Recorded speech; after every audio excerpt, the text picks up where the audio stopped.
In 2017, a documentary called The Problem with Apu premiered. If you know who Apu is, he was a prominent supporting character in the TV series The Simpsons. He owned the Quickie Mart store that Homer Simpson would frequent and was married and had a family.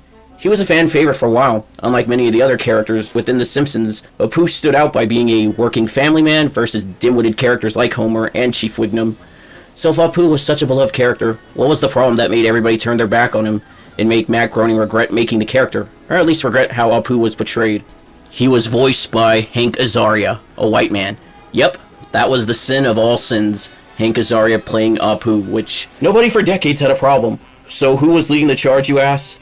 Hari Kanablo, or however you pronounce his name. Now I'm sure most of you are gonna ask, who? Because that was my response. I had never heard of this guy before this.